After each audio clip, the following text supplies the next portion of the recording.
Perkenalkan, nama saya Ahmad Pri Haryadi Gaib, kelas A121, Fakultas Hukum, NIM 21742010057. Di sini saya akan mempresentasikan tugas ujian akhir semester mata kuliah Hukum Adat yang berjudul Hukum Adat Bola Mongondo. Bab 1, pendahuluan, latar belakang masalah. Indonesia adalah negara yang masyarakatnya sangat multietnis, berbagai budaya dan suku di dalamnya, sehingga menimbulkan suatu aturan atau hukum yang berbeda pula. Pluralisme demikian yang menyebabkan negara Indonesia mengadopsi berbagai produk hukum. Sebagaimana kita ketahui bahwa sistem hukum yang berlaku di Indonesia adalah sistem hukum yang majemuk, yaitu hukum adat, Islam, dan Barat atau kontinental. Mungkin dari ketiga hukum tersebut dipandang representatif dalam menegakkan keadilan dan menjawab persoalan-persoalan yang sangat kompleks untuk konteks sekarang dan yang akan datang. Dari ketiga hukum tersebut, penulis terlebih akan sedikit membicarakan masalah hukum adat, karena bentuk dari hukum adat itu tidak tertulis dan berkembang sesuai dengan kebutuhan masyarakat dan berlaku untuk golongan-golongan tertentu saja. Yang apabila yang menjadi ikatan hukum tersebut adalah berupa sanksi moral atau malu apabila seseorang tidak mengikuti hukum yang berlaku di suatu tempat tersebut. Untuk itu penulis akan sedikit membahas pengertian hukum adat. Hukum adat adalah hukum yang tertua atau hukum yang pertama kali dikenal dalam kalangan masyarakat pada masa yang dulu. Sesudah terbentuknya bumi dan isi oleh sejumlah atau sekelompok manusia, hukum yang pertama kali keluar adalah hukum adat atau kebiasaan, yang mana setelah itu dikenal hukum secara agama, baik Islam maupun non-Islam. Setelah itu barulah muncul suatu hukum yang bersifat menyeluruh, yaitu hukum negara atau pemerintah. Itulah sebab mengapa hukum adat merupakan hukum tertua atau hukum pertama kali yang dikenal dalam masyarakat.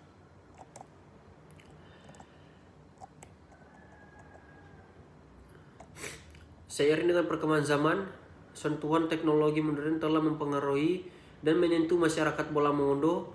Namun kebiasaan-kebiasaan yang merupakan tradisi turun-menurun, bahkan yang telah menjadi adat, masih sukar untuk dihilangkan.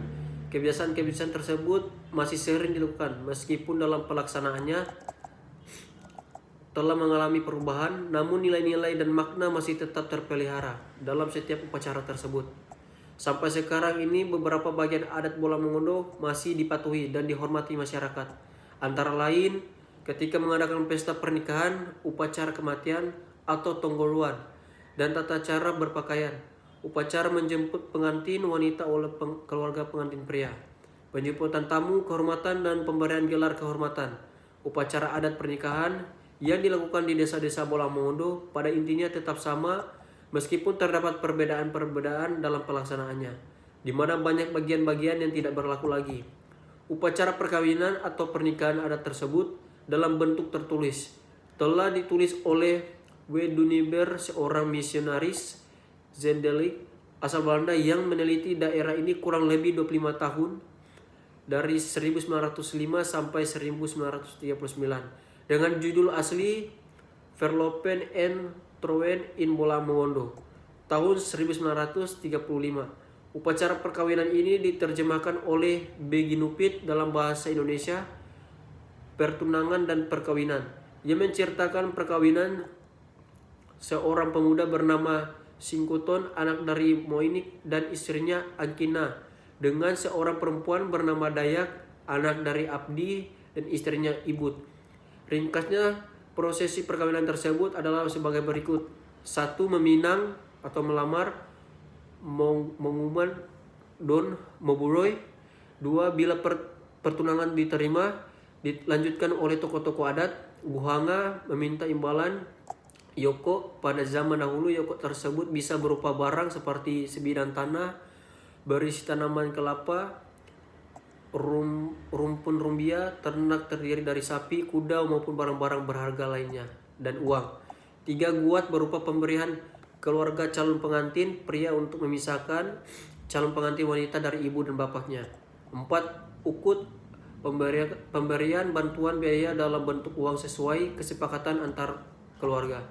5. Taba adalah utusan pihak keluarga wanita kepada pihak pria bahwa seorang pemuda bernama A telah meminang seorang wanita dari keluarga bernama B. 6. Mahar, pemberian yang diminta oleh calon pengantin wanita kepada calon pengantin pria. Hal ini menurut syariat Islam dalam bentuk cincin ataupun yang diminta oleh pengantin wanita. 7. Upacara pernikahan, pembinaan ijab dan kabul oleh orang tua pihak wanita, semacam penyerahan tanggung jawab memelihara atau menjaga pengantin wanita dengan membayar sejumlah uang tunai akad nikah. 8. Gama, menjemput pengantin wanita oleh keluarga pengantin pria yang terdiri dari 13 tahapan sebagai berikut. Tompang koin gama, persiapan, rampangan kon tutup inanak, melangkah ke tirisan atap, roranan kon tubik menyeberangi sungai, popoinikan kon tukat, menaiki tangga rumah, rampangan kon tonom, melangkah ke pintu rumah, puat in kaludu, membuka kerudung, pirat in suripu, melepas sepatu, pirat in bau, menutup payung, pinungapengan, pendampingan, pinung mamaan, makasiri pinang, pinung duyaan, meludah, pinung dibuaan, pinolimongan, makan dan berkumur. Di bola mengondo, ketentuan perkawinan adat ini harus dijalankan sesuai dengan apa yang sudah menjadi kebiasaan turun-menurun dan tidak boleh menghilangkan salah satu poin atau tidak menjalankan satu dari beberapa prosesi perkawinan tersebut. Semuanya harus dijalankan sesuai dengan ketentuan yang berlaku dalam prosesi adat ini. Dahulu masyarakat setempat mempercayai jika prosesi adat tersebut ada yang tidak dijalankan atau tidak terpenuhi maka akan berujung buruk pada masyarakat di sana. Mengistilahkan dengan ungkapan modara-dara korawak, menjadi kuning-kuning seperti kunyit. Tumonop naranak, meresap seperti air cucuran atap. Romoni na buing, menjadi hitam seperti arang. Ada juga meyakini bahwa jika setengah dalam melaksanakan prosesi adat tersebut maka sepanjang pengantin yang menikah itu tidak akan bertahan lama dalam berumah tangga.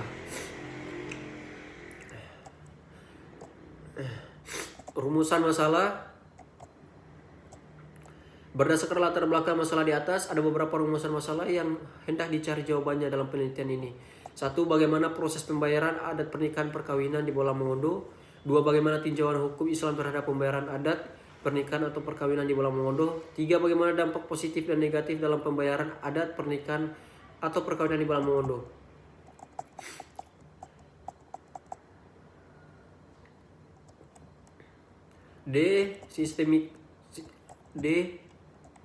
Sistematika penulisan. Agar dapat diketahui secara jelas kerangka garis besar dari testis yang ditulis, maka hasil penelitian ini diperoleh dianalisis yang kemungkinan diikuti dengan pembuatan suatu laporan akhir dengan sistematika penulisan sebagai berikut. Pertama, pendahuluan yang terdiri dari 7 sub bahasan, yaitu pertama latar belakang masalah yang memuat penjelasan mengapa penelitian ini perlu dilakukan, apa yang melatar belakangi permasalahan ini. Kedua, pokok masalah, memberikan penegasan terhadap apa yang terkandung dalam latar belakang. Ketiga, tujuan penelitian dan kegunaan penelitian, yaitu tujuan yang akan dicapai dalam penelitian dan sistematisasi pembahasan untuk upaya mensistematisasikan gambaran awal penelitian. Terima kasih telah menonton video singkat dari saya, dan jangan lupa bergabung bersama kami di Universitas Pembangunan Indonesia Manado, terlebih khusus di Fakultas Hukum. Terima kasih.